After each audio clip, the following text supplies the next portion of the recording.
نحمده ونصلي على رسوله الكريم اما بعد فاعوذ بالله من الشيطان الرجيم بسم الله الرحمن الرحيم رب اشرح لي صدري ويسر لي امري واحلل عقدة من لساني يفقهوا قولي۔ اللہ سبحانہ وتعالیٰ کا بہت بڑا احسان ہے ہم سب پر کہ اس نے ہمیں مسلمان بنایا اور قرآن حکیم اور رسول اللہ صلی اللہ علیہ وسلم کی زندگی کے ذریعے ہماری بہترین رہنمائی فرمائی۔ ہمیں زندگی کے ہر موضوع پر ہر مسئلے کے بارے میں بہترین طریقے سے آگاہی دی گئی۔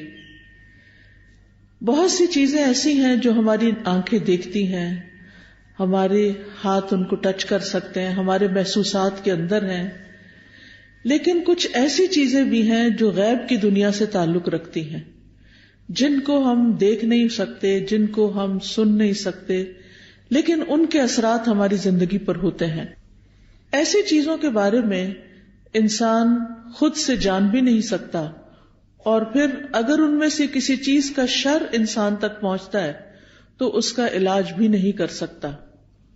انہی چیزوں میں سے کچھ منفی چیزیں ہیں، جیسے نظر ہے، حسد ہے، جادو ہے، اور اسی طرح کے اور ٹونے ٹوٹکے جو دوسروں کے خلاف کیے جاتے ہیں کہ جس سے دوسروں کو نقصان پہنچتا ہے۔ مثلا انسان کا جو جسم ہے وہ دو چیزوں سے مل کر بنا ہے۔ ایک اس کا مادی وجود ہے، جیسے اس کی گوشت، ہڈیاں، اس کی کھال بال، وہ جو نظر آتا ہے۔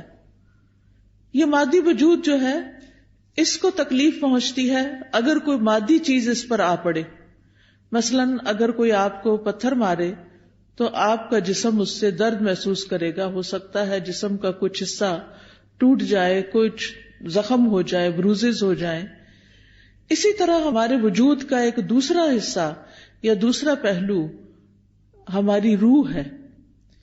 اس دنیا میں ہمارا جسم ڈومیننٹ ہے اور روح اس کے تابع ہے۔ کچھ ایسی چیزیں ہیں کہ جو جسم پر نہیں روح پر اثر انداز ہوتی ہیں، اور جب وہ روح پر اثر انداز ہوتی ہیں تو روح ان سے متاثر ہوتی ہے، روح بیمار ہو جاتی ہے، روح دکھی ہو جاتی ہے، اور اس سے بھی انسان بیمار پڑ جاتا ہے۔ تو عمومی طور پر ہم جسمانی بیماریوں کا علاج تو کر لیتے ہیں کیونکہ وہ نظر آ رہی ہوتی ہیں۔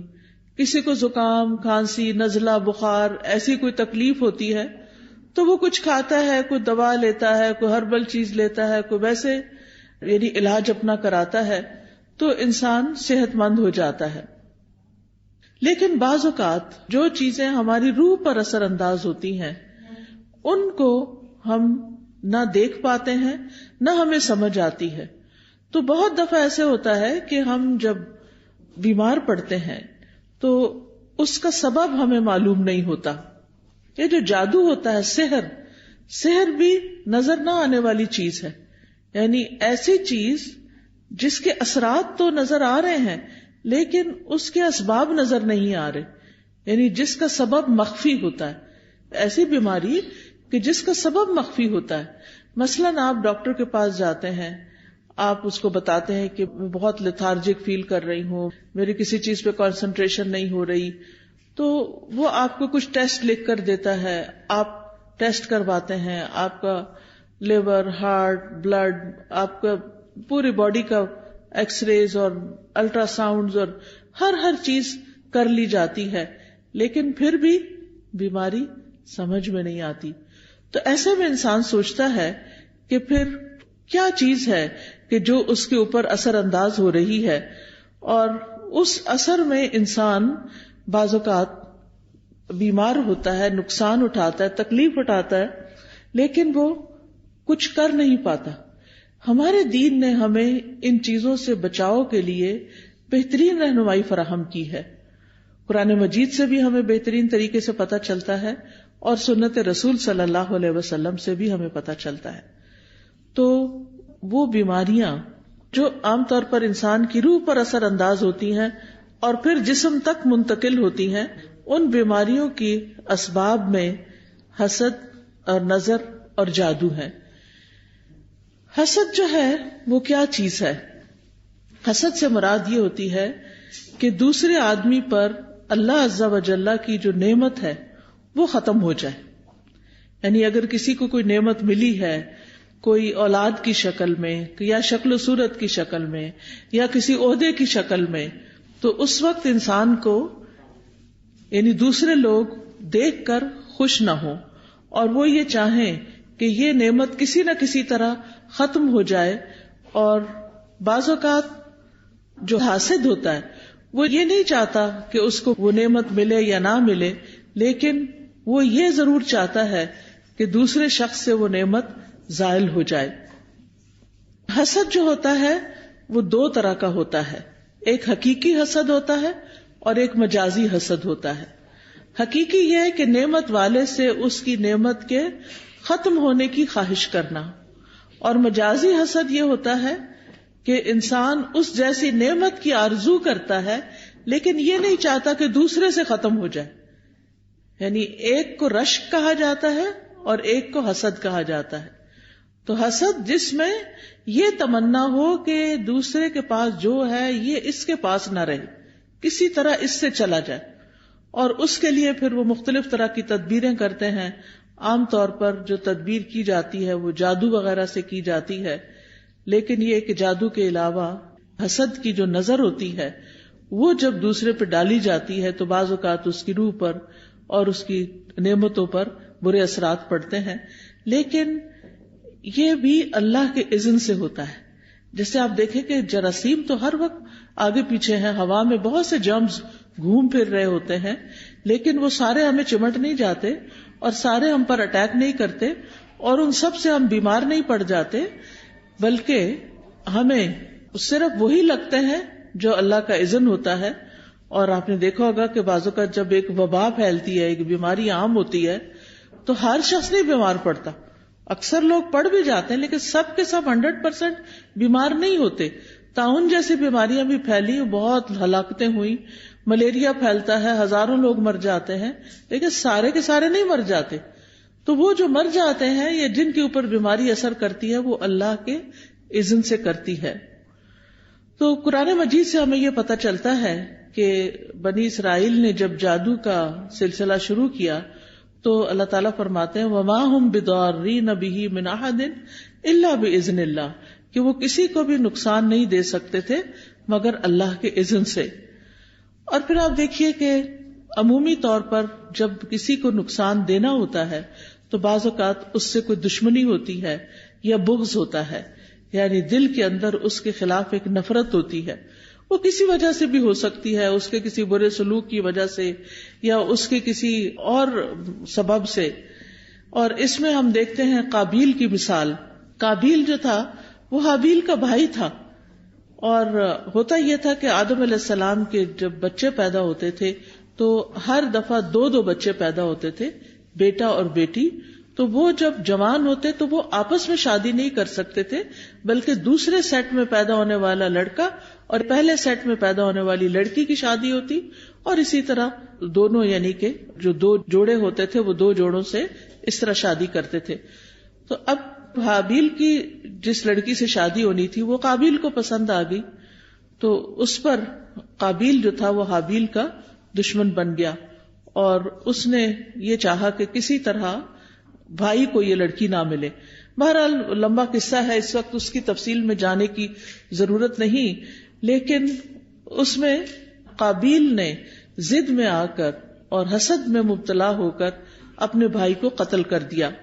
بعض اوقات حسد کا سبب عزت اور غلبہ پانا ہوتا ہے کہ میں دوسرے کو کنٹرول کر لوں یا دوسرا کسی طرح ختم ہو جائے. اور اس کی مثال عبداللہ بن ابی کی ہے کہ جو نبی صلی اللہ علیہ وسلم کا بہت بڑا حاسد دشمن تھا اور وہ کسی بھی موقع پر کوئی بری باتیں کرنے سے چوکتا نہیں تھا. اسی طرح حسد کا ایک سبب تکبر ہوتا ہے کہ میں سب سے بڑا رہوں، مجھ سے آگے کوئی نہ نکلے. اور اگر کسی اور کو کوئی عہدہ مل جاتا ہے، کوئی نعمت مل جاتی ہے، کسی کے بچے زیادہ پڑھ لکھ کر قابل ہو جاتے ہیں تو دوسرے لوگ اس سے حسد کرنا شروع کر دیتے ہیں. اور اس کی مثال شیطان کی مثال ہے کہ شیطان کا بڑا ایک مقام تھا، یعنی شیطان بننے سے پہلے بڑا عبادت گزار تھا اور بہت اس کا نام تھا، لیکن جب اس نے یہ دیکھا کہ آدم کو سجدہ کروایا گیا ہے تو وہ حسد کا شکار ہو گیا، اور اس نے کہا کہ یہ کیسے ہو سکتا ہے کہ جو مٹی سے بنا ہو اس کو سجدہ کروایا جائے اور مجھے بھی کہا جائے کہ میں اس کے آگے جھک جاؤں. تو اس نے کہا تھا کہ میں بہتر ہوں، مجھے آگ سے پیدا کیا گیا اور اس کو مٹی سے بنایا گیا، میں اس کے آگے نہیں جھکوں گا. اور پھر چونکہ اللہ تعالیٰ نے زمین کا خلیفہ بنایا تھا انسان کو، تو شیطان سے یہ برداشت نہ ہوا اور اس نے ایک مستقل دشمنی پال لی. اسی طرح بعض اوقات یہ ہے کہ بہن بھائیوں کے بیچ میں بھی حسد آ جاتا ہے، جس کی مثال یوسف علیہ السلام کی ہے. اور ان کا مسئلہ کیا تھا کہ یوسف ہمارے باپ کو زیادہ پیارے ہیں اور ہم تو ایک گروہ کی شکل میں ہیں، یعنی ستیلے بھائی تھے ان کے، اور باقی سب جو تھے وہ دوسری ماں سے تھے. تو ان کا آپس میں ایک جتھا بن گیا، اور یوسف علیہ السلام کی والد صاحب کو جو ان سے محبت تھی وہ ان سے برداشت نہ ہوئی، تو انہوں نے یہ سوچا کہ جا کے ان کو کہیں قتل کر دیتے ہیں، ختم کر دیتے ہیں تاکہ یہ والد کی نظروں سے ہٹ جائیں، اور اس طرح انہوں نے جا کر ان کو کنویں میں پھینک دیا. اسی طرح بعض اوقات ایک سبب یہ بھی بنتا ہے حسد کا کہ انسان اپنے لیے بڑے مرتبے کی خواہش کرتا ہے، اور اس میں انسان کا اپنا نفس ہی اتنا خبیث اور بخیل ہوتا ہے کہ وہ کسی دوسرے کی نعمت، کسی کی بڑائی، کسی کی قابلیت، کسی کا حسن، کسی کا علم، کسی کا مال و دولت برداشت نہیں کر سکتا. تو آپ دیکھیے کہ جو آسمان پر سب سے پہلا گناہ ہوا تھا وہ حسد ہی کا تھا، کہ ابلیس نے حسد کیا تھا. حسد کی ابتدا اس سے ہوئی. پھر اس کے بعد زمین پہ آنے والا پہلا قتل بھی حسد ہی کی بنا پر قابیل سے ہوا تھا. تو حسد کرنا جو ہے وہ حرام ہے. حاسد جو ہوتا ہے وہ دراصل اپنے رب سے ایک طرح سے دشمنی کرتا ہے کہ تو نے فلاں بندے کو زیادہ نعمت یا مجھ سے زیادہ نعمت کیوں دے دی. پھر اسی طرح وہ رب کی تقسیم پہ ناراض ہوتا ہے اور وہ کسی طرح برداشت نہیں کر سکتا. تو یاد رکھیے کہ حسد جو ہے وہ ایمان کے منافی صفت ہے. نبی صلی اللہ علیہ وسلم نے فرمایا کسی بندے کے دل میں ایمان اور حسد دونوں چیزیں اکٹھی نہیں ہو سکتی. ابن قیم کہتے ہیں کہ کفر کے 4 ارکان ہیں، ایک تکبر، ایک حسد، ایک غضب اور ایک شہوت، اور یہ دین کو موڑنے والی صفات بھی ہیں. اور لوگوں کی خیر اور بھلائی اسی میں ہے کہ وہ اپنی نعمتوں کو دیکھے اور ان پر خوش ہوں، دوسروں کی نعمتیں دیکھ دیکھ کے جلے نہیں اور ان پر دل میں کڑھن اور حسد نہ رکھیں. اور یہ یاد رکھیے کہ حسد کا نقصان جو ہے وہ دوسرے کو تو ہوتا ہی ہے، لیکن جو کرنے والا ہے اس کا اپنا دین اور ایمان بھی ایٹ سٹیک ہوتا ہے، خطرے میں ہوتا ہے. حسد انسان کے اپنے جسم کو جلاتا ہے، کیونکہ حسد کی آگ دل میں ہوتی ہے، اور جو حاسد ہوتا ہے اس کو کہیں کسی پل چین نہیں آتا اور وہ ہر وقت کڑتا رہتا ہے. اور خاص طور پر جس وقت اس کا انٹریکشن اس سے ہوتا ہے جس سے وہ حسد کرتا ہے تو اور بھی اس کے اندر تکلیف اٹھتی ہے. پھر حسد بغض کے وجہ سے لڑائی اور جھگڑے کا سبب بھی بن جاتا ہے اور نیکیوں کو خراب کر دیتا ہے اور نافرمانیوں اور شر کا سبب بن جاتا ہے. اسی طرح نظر بد جو ہے، نظر بد بھی حسد کی وجہ سے پیدا ہوتی ہے، اور نظر بد جو ہے وہ ایک طرح سے اس کو تیر کہا گیا کہ نظر کیا ہے؟ ایک تیر ہے. ابن القیم کہتے ہیں کہ یہ حاسد اور نظر لگانے والے کے نفس سے نکلنے والے تیر ہوتے ہیں. یعنی جس طرح فزیکل تیر ہوتے ہیں، ایسے ہی جو حاسد جس کے دل میں بغض اور شر ہوتا ہے، اس کی نگاہوں سے کچھ ایسی ریز نکلتی ہیں جو جا کر اس شخص کے اوپر اٹیک کرتی ہیں جس سے وہ حسد کر رہا ہوتا ہے. اگر محسود جو ہے یعنی جس سے حسد کیا جاتا ہے اس کی پروٹیکشن ہو چکی ہو، جیسے نماز کے ذریعے، دعاؤں کے ذریعے، اذکار کے ذریعے، اور خاص طور پر معوذتین جو ہیں قل اعوذ برب الفلق، قل اعوذ برب الناس، اس کے ذریعے، تو پھر وہ تیر جو ہے وہ وہی جل بھن جاتے ہیں، وہ اثر نہیں کرتے. لیکن اگر وہ شخص نعمتیں پا کر اللہ کا شکر گزار نہیں، اپنی عبادت کا دھیان نہیں رکھتا، تو وہ تیر جو ہے اس کو جا لگتے ہیں اور پھر ایسی بیماریوں کا سبب بن جاتے ہیں جن کا ریزن پتہ نہیں چلتا اور انسان مسلسل تکلیف میں مبتلا رہتا ہے. ابن قیم کہتے ہیں کہ کبھی یہ تیر لگ جاتے ہیں اور کبھی خطا ہو جاتے ہیں، اور نظر کا لگنا جو ہے وہ برحق ہے. نبی صلی اللہ علیہ وسلم نے فرمایا العین حق، نظر لگنا برحق ہے. اور اسی طرح یہ ہے کہ بعض اوقات نظر سامنے کوئی آئے تو اس وقت لگتی ہے اور بعض اوقات تصویروں وغیرہ پر بھی لگتی ہے. یعنی آج کل آپ دیکھیں کہ کتنا یہ رواج عام ہو گیا ہے، شادی ہوئی، شادی کی تصویریں فیس بک پہ ڈال رہے ہیں، پوری دنیا دیکھ رہی ہے، اور کون کس نظر سے دیکھ رہا ہے، کس حسد کے ساتھ دیکھ رہا ہے. پھر اسی طرح یہ کہ بچہ پیدا ہوا، پہلے دن کی بچے کی تصویریں ڈال دیتے ہیں، اور وہ ابھی معصوم سا بچہ ہوتا ہے، اس کے اوپر تو ابھی کوئی پروٹیکشن کی لیئر بھی نہیں ہوتی، تو اس کو اسی طرح اثر ہو جاتا ہے بعض اوقات. پھر اسی طرح نبی صلی اللہ علیہ وسلم نے فرمایا کہ ہر نعمت والے سے حسد کیا جاتا ہے. تو جب تم اپنے کو منصوبے بناؤ تو رازداری سے کام لو، یہ نہیں کہ پوری دنیا میں اس کی شہرت کر دو کہ میں یہ کرنے والا ہوں، میں یہ کر دوں گا، میں وہ کر دوں گا. جب انسان کچھ کر لے پھر اس کے بعد تو سب کے سامنے آ ہی جائے گا، اور اس وقت تک وہ کام ہو بھی چکا ہوگا. پھر اسی طرح حدیث سے یہ بھی پتہ چلتا ہے کہ انسانوں کی موت کا سبب بھی نظر بن سکتی ہے. رسول اللہ صلی اللہ علیہ وسلم نے فرمایا، اللہ کی قضاء اور قدر کے بعد نظر بد ہی میری امت کے اکثر لوگوں کی موت کا سبب بنتی ہے. یعنی بہت سے لوگوں کو بظاہر کوئی بیماری نہیں ہوتی، اچانک کوئی ہارٹ اٹیک ہو جاتا ہے، اچانک کوئی برین ہیمریج ہو جاتا ہے، اچانک ہی کوئی مصیبت آ جاتی ہے، تو اس کے پیچھے بھی نظر بد ہو سکتی ہے. اسی طرح جانوروں کی موت کا سبب بھی بن سکتی ہے. نبی صلی اللہ علیہ وسلم نے فرمایا، نظر بد آدمی کو قبر میں اور اونٹ کو ہانڈی میں پہنچا دیتی ہے. یعنی بعض جانوروں کو جب نظر لگتی ہے تو تڑپ اٹھتے اور کھڑے کھڑے گر کے ختم ہونے لگتے ہیں، تو ان تک بھی یہ اثرات پہنچتے ہیں. تو نظر بد کا ایک سبب جو ہے وہ حسد ہے. اور پھر اسی طرح یہ ہے کہ دونوں کے واقع ہونے کی جگہ جو ہے، یعنی حسد دل میں ہوتا ہے اور پھر دل سے نگاہ تک اور زبان تک آتا ہے. اور بعض اوقات نگاہ سے انسان دوسرے کو نقصان دیتا ہے اور بعض اوقات زبان سے دیتا ہے. یعنی حاسد جو ہوتا ہے وہ بیٹھ کے دوسرے کی چگلی، غیبت، کہیں نہ کہیں کچھ نہ کچھ کرتا ہی چلا جاتا ہے. پھر اسی طرح آپ دیکھیں کہ انسانوں کی نظر بھی لگتی ہے اور جنات کی نظر بھی لگتی ہے. یہ بھی ہمارے دین نے ہمیں بتایا ہے. اور حدیث سے پتہ چلتا ہے نبی صلی اللہ علیہ وسلم انسانوں اور جنوں کی نظر سے پناہ مانگنے کے لیے مختلف دعائیں پڑھا کرتے تھے. پھر جب یہ معوذتین نازل ہوئی تو آپ صلی اللہ علیہ وسلم نے باقی چیزیں پڑھنی چھوڑ دی اور صرف معوذتین پڑھتے تھے، یعنی قل اعوذ برب الفلق اور قل اعوذ برب الناس، اور اس سے علاج کیا کرتے تھے. اور پھر یہ ہے کہ جن جو نظر لگاتے ہیں وہ انسانوں کی نظر سے بھی سخت ہوتی ہے، اور انسان تو ہمیں نظر بھی آ جاتے ہیں. جب ہمیں پتہ چلتا ہے کہ فلاں شخص جو ہے وہ ہم سے حسد کرتا ہے یا ہمارے بارے میں اس طرح سمجھتا ہے، تو ہم اس سے بچنے کی بھی کوشش کرتے ہیں جتنے حد تک بچ سکیں. لیکن جن تو ہمیں نظر بھی نہیں آتے، ان سے کیسے بچ سکتے ہیں؟ ان سے صرف یہ ہے کہ ان دعاؤں کو صبح و شام پڑھا جائے، اذکار کو، تو اس سے انسان محفوظ رہ سکتا ہے. پھر اسی طرح جو تاثیر کے اعتبار سے جو نظر ہوتی ہے، اس میں خوشی سے بھی لگ جاتی ہے نظر بعض اوقات. یعنی ضروری نہیں ہوتا کہ حسد کی وجہ سے ہی لگے، دشمنی کی وجہ سے ہی لگے، بعض اوقات خوشی یا تعجب کی وجہ سے بھی. یعنی انسان کسی چیز کو دیکھتا تو حیران ہو جاتا ہے، جسے ہم کہتے ہیں واو کیا ڈریس ہے، کیسا گھر ہے، کیسا میک اپ ہے، کیسی جیولری ہے، کیسی ارینجمنٹ تھی، فلاں چیز. تو اس سے یہ کہ یہ نہیں ہوتا کہ کوئی بری نظر سے انسان دیکھ رہا ہوتا ہے، وہ خوشی کی نظر سے ہی دیکھ رہا ہوتا ہے. اسی لیے آپ نے دیکھا ہوگا کہ بعض اوقات ماں کی نظر اپنے بچے کو بھی لگ جاتی ہے، حالانکہ وہ حسد نہیں، پیار کی نظر ہوتی ہے.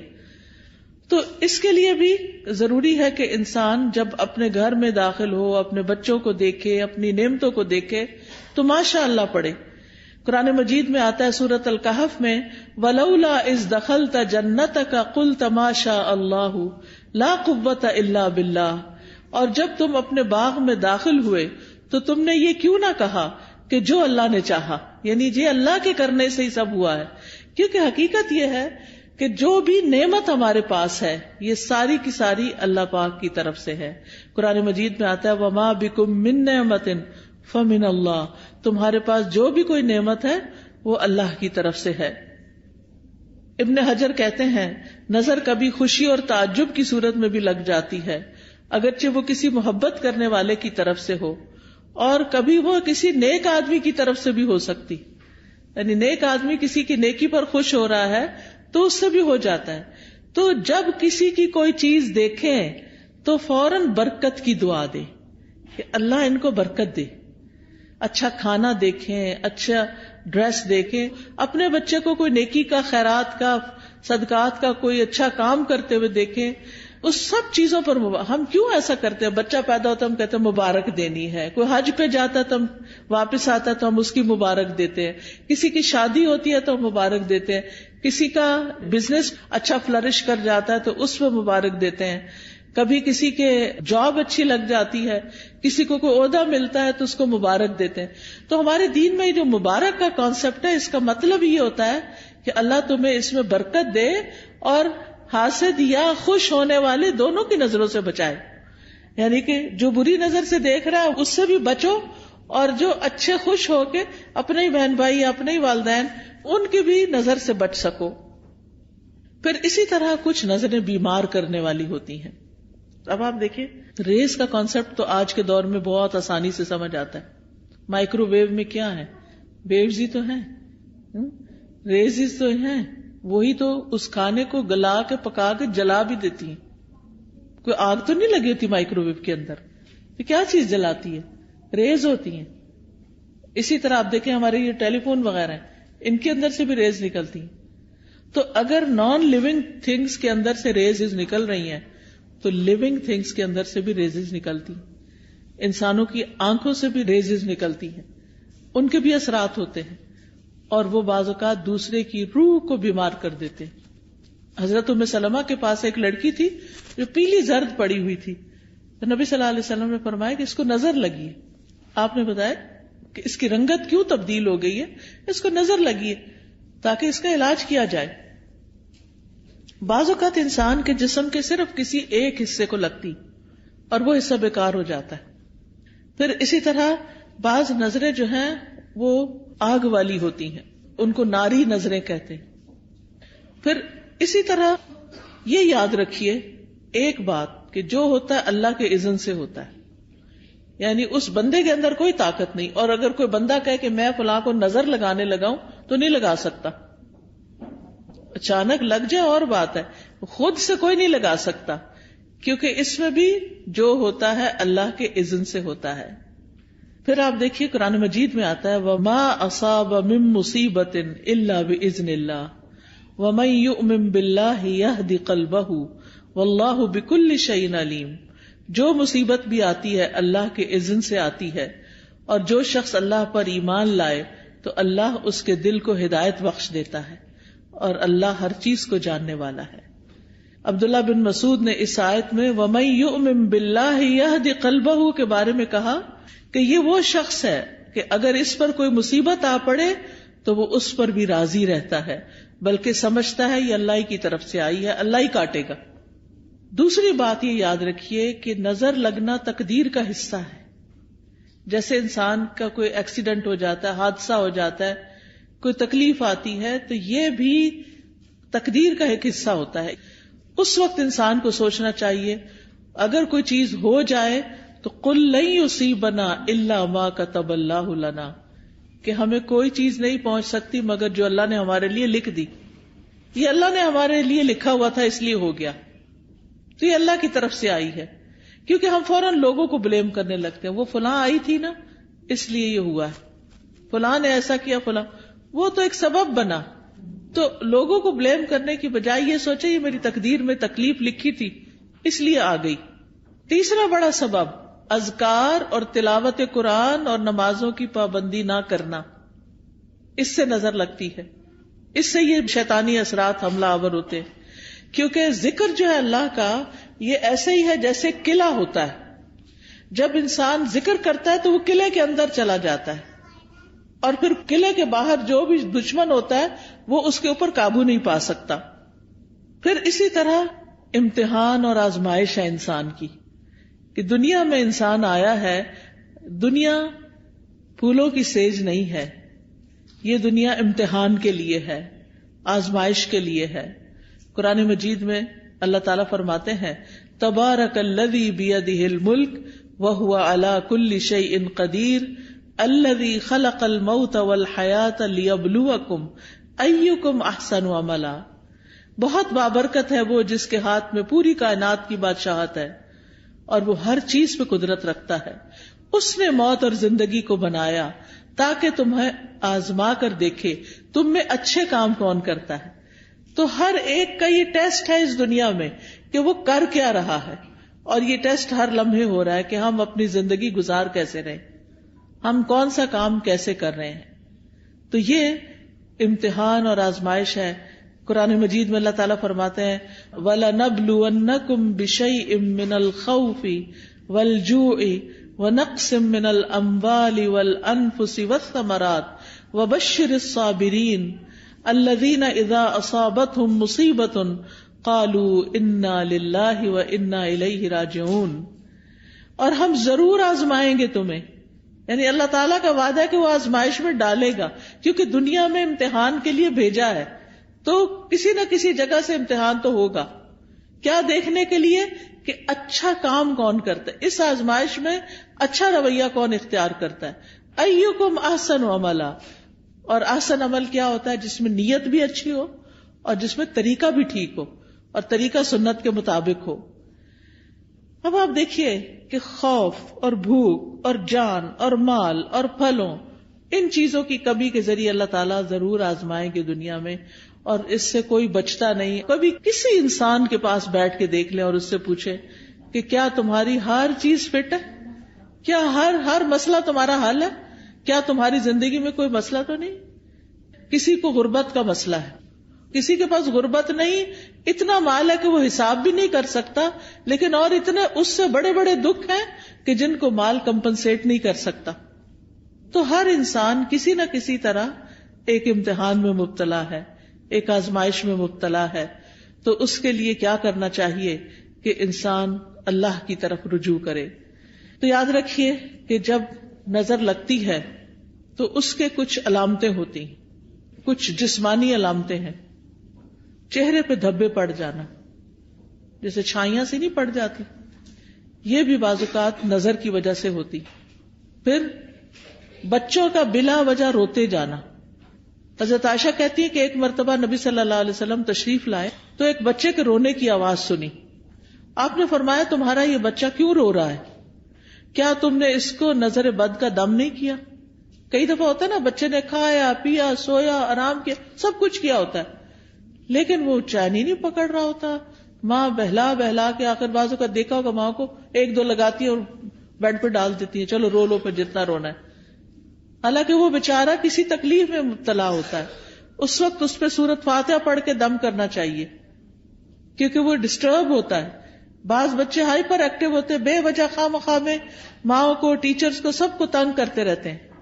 تو ایسے بچوں کا بھی علاج کرنا چاہیے، صرف دوا سے نہیں بلکہ دم وغیرہ سے بھی. اسی طرح بعض بچے کمزور ہو جاتے ہیں، یعنی بہت سوکھے اور بالکل ان کی ہیلتھ اچھی نہیں ہوتی. تو آپ نے حضرت اسماء بنت امیس سے کہا کہ میں اپنے بھائی کے بچوں کو دیکھتا ہوں، جعفر جو کزن تھے آپ کے، کہ ان کے جسم بڑے دبلے پتلے ہیں، کیا ان کو فقر و فاقہ ہے، کھانے کو نہیں ملتا؟ تو حضرت اسماء کہتی ہے نہیں، ان کو نظر بہت جلدی لگ جاتی ہے. آپ نے فرمایا انہیں دم کرو. انہوں نے آپ کے سامنے چند کلمات پیش کیے تو آپ نے فرمایا انہیں دم کرو، یعنی ان کے اوپر دعائیں پڑھ کے پھونکو. اور دم کرنے کا بہترین طریقہ سورۃ فاتحہ پڑھے، آیت الکرسی پڑھے، معوذتین پڑھے اور پھونک مار دیں. کسی راکی کے پاس جانے کی بھی ضرورت نہیں. ہر ماں کو طریقہ آنا چاہیے کہ کس طرح کرنا ہے.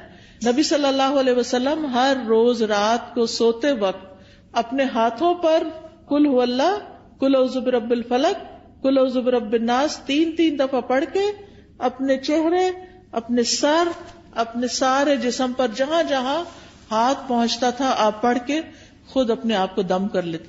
پوری زندگی کا آپ کا معمول تھا.